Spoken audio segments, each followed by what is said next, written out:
Okay, let's jump right into this explainer and explore a really fascinating reality, how money fundamentally rescues us from economic friction. It's a tool we use every single day, usually without even giving it a second thought. But honestly, the concept of currency is one of the most vital technological advancements in all of human history. Without it, the way we trade, the way we live, and the entire global economy would completely collapse. So today, we're going to look closely at exactly how currency completely eliminates massive barriers to trade.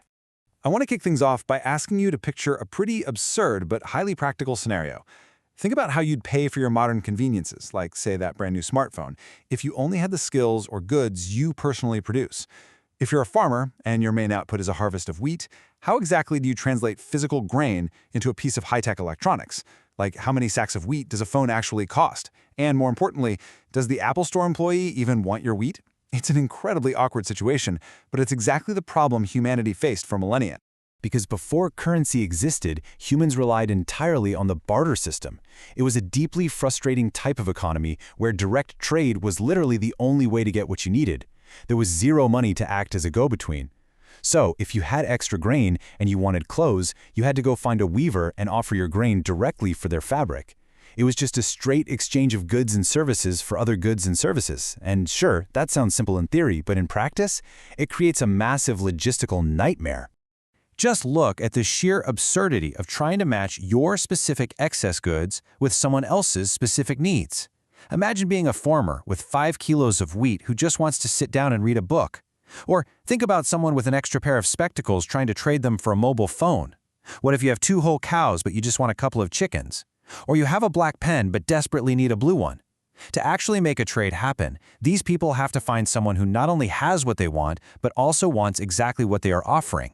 And that brings us to the absolute villain of the barter economy, a concept economists call the double coincidence of wants. This is an essential but totally crippling feature of the barter system. Basically, it dictates that for a transaction to happen, 2 people must simultaneously want exactly what the other person is offering at the exact same time. If our spectacles wearer finds someone selling a mobile phone, but the phone seller wants a microphone instead of spectacles, well, the deal is completely dead. Both parties have to be in total agreement on the exchange. It requires this perfect, almost impossible alignment of desires. So what actually happens when those desires don't align? You get massive economic friction. Say you want milk, but the dairy farmer already got a shipment of wheat earlier that morning. They don't want your wheat anymore. So you suffer immense search costs. You might have to walk 5 kilometers to find another milk seller, only to find out they're lactose intolerant and definitely don't want your wheat either. You go home completely empty-handed. There's also the absolute waste of time. You spent hours just trying to facilitate a basic trade. Your physical goods become highly unreliable mediums of exchange, simply because their trading power depends entirely on the immediate, fleeting desires of whoever is standing right in front of you. We desperately needed a hero to step in and save us from this chaotic barter system. We needed an ultimate translator of value. And as Adam Smith, who's often considered the father of modern economics, defined it, currency stepped in to serve 3 life-saving functions. Money acts as a reliable store of value for a later date. It is a universal medium of exchange that everyone accepts, and it serves as a unit of account. This allows the free market to determine exactly what something is worth rather than us endlessly guessing how many chickens equal a cow. Currency completely shatters that double coincidence of wants by acting as a universal buffer. Instead of goods being awkwardly traded directly for goods in a super high-friction environment, money sits perfectly right in the middle. Now the person with the spectacles doesn't have to hunt down a phone seller with bad eyesight. They just sell their spectacles to anyone for money and then confidently use that money to buy their mobile phone. The friction is entirely eliminated. Boom, problem solved. Now, this concept didn't just appear overnight. It evolved organically over centuries. We definitely didn't start with paper money. Back in the ancient era, people actually used cattle or oxen as basic money. You trade an ox for goods, and that ox would literally roam around the economy acting as currency. Then, in classical antiquity, we smartened up and moved to precious metals like gold, silver, and copper coins. Fast forward to the 20th century, and we shifted to modern paper fiat currency. And today, we operate largely on digital banking and demand deposits. The medium completely changes, but the core goal of reducing trade friction remains exactly the same. While navigating this long evolution, economists note a really distinct transition in how money is actually created and valued. There's a major divide between sound money and fiat, or credit-based money. Sound money refers to commodity money, like gold or silver, where there's a real, physical cost of production, and the value is set strictly by the free market. Contrast that with fiat money, which is a credit-based system, where currency is issued and managed by a central political entity, like a central bank.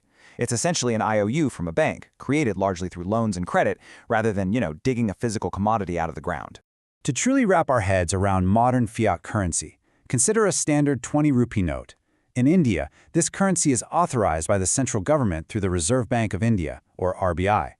Because the RBI legally backs this piece of paper, it holds a standardized value. By law, if you offer this 20 rupee note for a 20 rupee good, a seller cannot refuse it. They can't suddenly demand a US dollar, or rubles, or a sack of wheat. This legal enforcement guarantees that our medium of exchange is universally accepted, which completely wipes out that pesky double coincidence of wants we talked about earlier. But what happens when you're making a massive purchase and you have 50,000 of those 20 rupee notes? It becomes physically impossible to carry them around for a trade.